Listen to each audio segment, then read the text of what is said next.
বাংলাদেশকে ফেসিবাদ মুক্ত করার লড়াইয়ে আমার হবিগঞ্জের মাটিতে শহীদ হওয়া 17 জন বীর সহ সারা দেশের প্রায় 2000-এর অধিক শহীদদেরকে শ্রদ্ধার সাথে স্মরণ করছি এবং শ্রদ্ধার সাথে স্মরণ করছি আমাদের আধিপত্য বিরোধী লড়াইয়ের অন্যতম শহীদ উসমান হাদি ভাইকে।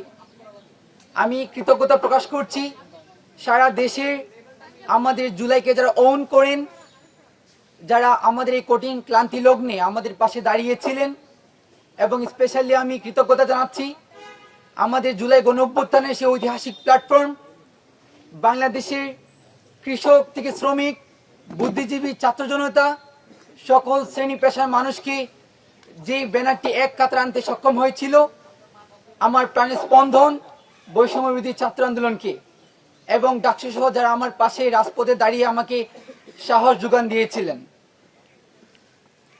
প্রিয় দেশবাসী, আপনি নিশ্চয় অবগত আছেন আমার সাথে কি কি ঘটনা ঘটেছিল। আমি যদি একদম স্পষ্টভাবে বলি, গত 3 দিন আগে আমি জানতে পারলাম আমার জুলাই গণঅভ্যুত্থানে আমার এক সহযোদ্ধা এনামুল হাসান নয়ন যে আমার পাশে দাঁড়িয়ে ফাইট করেছিল। আমি একটা কথা স্পষ্ট বারবার ক্লিয়ার করেছি, 2023 সালে সে যদিও ছাত্রলীগ করেছে, কিন্তু জুলাই গণঅভ্যুত্থান ঢাকা পরবর্তী সময়ে একদম 16 জুলাই থেকে শুরু করে একদম 5 আগস্ট পর্যন্ত এবং পরবর্তী কর্মসূচি পর্যন্ত সে আমাদের পাশে দাঁড়িয়েছিল এবং সামনে থেকে দাঁড়িয়ে আমাদের সাথে নেতৃত্ব দিয়েছে। ওই জায়গা থেকে আমাদের সিনিয়র ভাইয়েরা এবং তারই ধারাবাহিকতা আমরা বারবার একটা কথা বলেছি যে আমরা তাদেরকে সবচেয়ে বেশি অ্যাপ্রিসিয়েট করেছি যারা হচ্ছে জুলাই গণঅভ্যুত্থানে তাদের যে ফেসিবাদী আইডিওলজি ছিল, এই আওয়ামী লীগের আদর্শকে ছেড়ে আমাদের সাথে এক কাতে দাঁড়িয়েছিল। ওই জায়গা থেকে আমি একটা কথা বারবার স্পষ্ট বলেছি, জুলাই গণঅভ্যুত্থানে আমাদের যে সকল ভাইরা তাদের পূর্বের আদর্শকে ভুলে গিয়ে আমাদের পাশে দাঁড়িয়েছিল, তাদের সাথে অন্তত কোনো অন্যায় আমরা বরদাস্ত করব না। ওই জায়গা থেকে আমি ওইখানে গিয়েছিলাম, যখন আমি জানতে পারলাম যথেষ্ট পরিমাণ ডকুমেন্টস প্রমাণাদি পেশ করার পরও আমার সহযোদ্ধা নয়নকে গ্রেফতার করে চালান দেওয়ার টালভানা করা হচ্ছে, ওই জায়গা থেকে আমি বারবার ওনাদেরকে রিকোয়েস্ট করেছি, আলাপ করেছি যে আমার একজন সহযোদ্ধাকে আপনারা কেন অন্যভাবে গ্রেফতার করে রাখবেন, কেন তাকে চালান দিবেন। কিন্তু আমি বারবারই হতাশ হয়েছি এবং আমি আমার জায়গা থেকে আপনারা দেশবাসী যেটা দেখেছেন এটা শুধুমাত্র ছোট্ট একটি কুট আনকুট করে দেওয়া হয়েছে, কিন্তু এটার পিছনের গল্প আপনারা জানেন না। আমার হবিগঞ্জের ব্যাপারে যদি আমি বলি, বানিয়াচংয়ে যখন সারা বাংলাদেশ 5ই আগস্ট সারা বাংলাদেশ তখন বিজয় মিছিল উন্মত্ত, কিন্তু ঠিক একই সময়ে আমার হবিগঞ্জের বানিয়াচংয়ের উপজেলায় একদিনে এক নাগাড়ে 9 জনকে গণহত্যা করা হয়েছিল। কিন্তু আমি স্পষ্ট লক্ষ্য করেছি একটি অদৃশ্য শক্তির আস্ফালনে আমাকে গ্রেফতার পরবর্তী সময় আমার ভাইয়েরা যেটা আমাকে জানিয়েছেন, এবং পরবর্তী সময়ে আমি সবাইকে আমি দোষী সাব্যস্ত করব না, মিডিয়ার অনেক ভাইয়েরা, অনেক কলামিস্ট ভাইয়েরা সারা দেশের সবাই বেশিরভাগ আমাদের পাশে দাঁড়িয়েছিলেন, বাট কতিপয় কিছু ভাইয়েরা আমাদের বিরুদ্ধে দাঁড়িয়েছিলেন। তারা আমি দেখেছি যে আমাদেরকে এই সন্তোষের বিষয়টাকে সামনে এনে সন্তোষের প্রতি মায়া কান্না করে আমাদের যে এত এত ভাইকে গণহত্যা করা হয়েছে, বানিয়াচংয়ে যে আমার 12 বছরের ছোট্ট শিশু হাসানকে গণহত্যা করা হয়েছে ব্রাশ ফায়ারের মাধ্যমে, এটাকে বৈধতা দেওয়ার চেষ্টা করেছেন। আমরা এখান থেকে তার নিন্দা জানাচ্ছি। এবং দেখেন, আমি বারবার যখন রিকোয়েস্ট করেছি তারা তাকে ছাড়তে একদম না করেছেন যে ছাড়া যাবে না। এবং তার পূর্ববর্তী সময় হবিগঞ্জে বাংলাদেশের সবচেয়ে বেশি মামলা বাণিজ্য হয়েছে এবং হবিগঞ্জের প্রতিটি থানাতে যেন মামলা বাণিজ্য আর রেগুলেশনের মামলা দিয়ে, ফাইন্যান্সিয়াল ইনভলভমেন্ট দিয়ে, টাকা পয়সা দিয়ে মানুষকে, নিরীহ মানুষকে গ্রেফতার করার জন্য একটা মহোৎসব শুরু হয়ে গিয়েছিল। তো দীর্ঘদিনের আমাদের আক্ষেপ, আমাদের খুব, ওই জায়গা থেকে আমি যখন ওইখানে কথা বলেছি, বারবার আমরা রিকোয়েস্ট করেছি, কিন্তু উনি 4টি জন অস্বীকৃতি জানিয়েছেন। ওই জায়গা থেকে একজন আমার জুলাই সহযোদ্ধা ভাইকে বাঁচানোর জন্য এক পর্যায়ে আমি আমার নিজেকে নিয়ন্ত্রণ হারিয়ে ফেলি। এবং আমি একটা কথা বারবার বলেছি যে আমাকে যদি আপনার ফাঁসি দিয়ে ফেলেন, আমি আই ডোন্ট কেয়ার, বাট আমার একজন সহযোদ্ধা ভাইকে আপনি এভাবে অন্যায় করবেন, এটা অন্তত আমি বরদাস্ত করতে পারি না। জুলাই গণঅভ্যুত্থানের 2000 শহীদের রক্ত আমাদেরকে যে চেতনা শিখিয়েছে, ওই চেতনা অন্তত আমাদের এই অন্যায় বরদাস্ত করতে আমাদের শিখায়নি।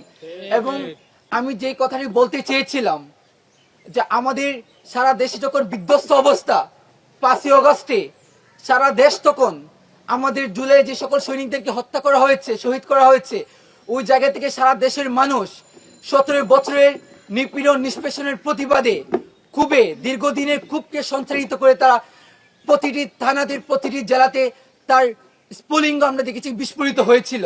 ওই জায়গা থেকে আমি একটা কথা বারবার বলেছি, একবার আমি বলি নাই যে আমি করেছি, আমরা মাধ্যমে এই কথার মাধ্যমে আমরা ধারা সমস্ত আন্দোলনকারী সত্তাকে বুঝিয়েছিলাম জুলাই আমাদের অস্তিত্ব। এখানে আমি মাহদি কিংবা আমাদের ব্যক্তিগত কোনো এখানে পারপাস ছিল না। আমরা মিন্স জুলাই গণঅভ্যুত্থানের সকল অংশীজন, সকল জুলাই যোদ্ধা যা আমাদের পাশে দাঁড়িয়েছিলেন, যা আমাদের সাথে লড়াই করেছিলেন।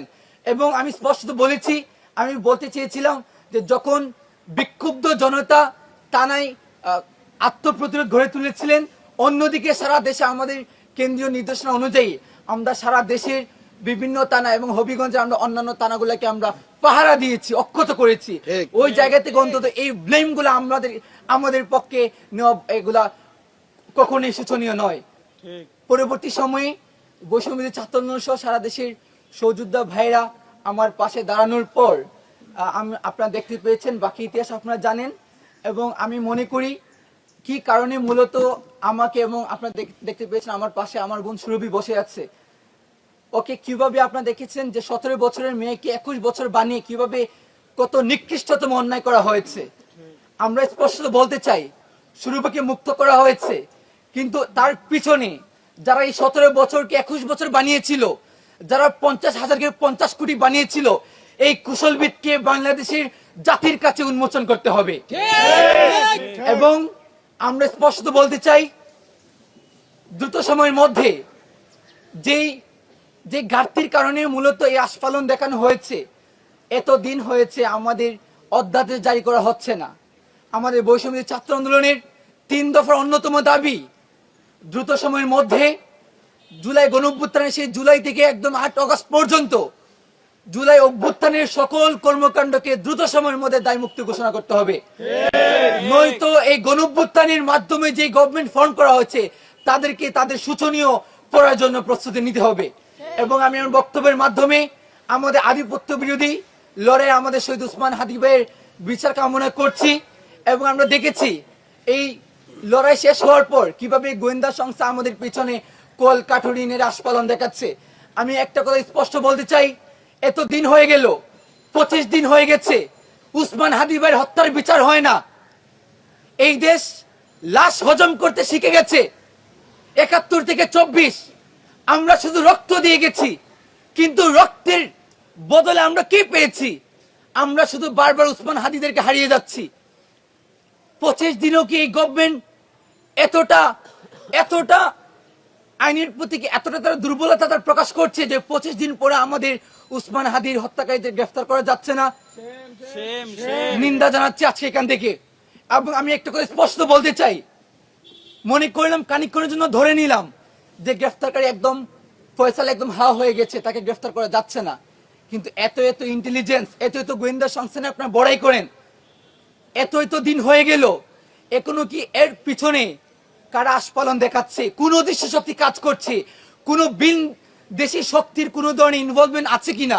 কেউ কোনো এম্বাসিকে ইন্টারাপ্ট করছে কিনা? এটা ডিসক্লোজ করা যদি সক্ষমতা কোনো বাংলাদেশের গোয়েন্দা সংস্থা না থাকে, আমরা এখান থেকে আহ্বান জানাই নয়তো এই গোয়েন্দা সংস্থা ইন্টেলিজেন্স গুলোকে বন্ধ করে দেন। আমাদের রক্তের উপর তারা যে ইন্টেলিজেন্স গুলো রান করছে, আমাদের ট্যাক্সের টাকায়, জনগণের ট্যাক্সের টাকায় যে ইন্টেলিজেন্স গুলো রান করে, যেগুলো আমাদের জনগণের দায়বদ্ধতার সময় জনগণের কাজে আসে না, এই ইন্টেলিজেন্স গুলো আমাদের দরকার নাই। সে আশা প্রত্যাশা আমার উসমান হাদি ভাইয়ের হত্যার বিচার চেয়ে আমাদের উপর যে ভ্রান্ত মামলা দেওয়া হয়েছে, সেই মামলাকে দ্রুত সময়ের মধ্যে আমাদের যে দাবি দেওয়া হয়েছে উইথড্র করার মাধ্যমে, পাশাপাশি আমাদের বৈষম্য বিরোধী সমস্ত দাবির প্রতি আমি একাত্মতা পোষণ করি। আপনারা যে উপস্থিত হয়েছেন, আমার যে সকল ভাইরা আজকে কাতার দাঁড়িয়েছেন, আমার পিছনে অনেক ভাইরা দাঁড়িয়েছেন, তাদের প্রতি আমি কৃতজ্ঞ রইলাম। এবং সারা দেশ আমাকে যে কৃতজ্ঞ বানিয়ে ফেলেছেন, আমি প্রত্যাশা করব আপনাদের মাহদিকে যতটুকু আপনি স্নেহ দেখিয়ে এই জায়গাতে নিয়ে এসেছেন, আমার প্রতি প্রত্যাশা রাখবেন, আমার প্রতি ভরসা রাখবেন যেন আমি দেশের জন্য শহীদ হতে পারি।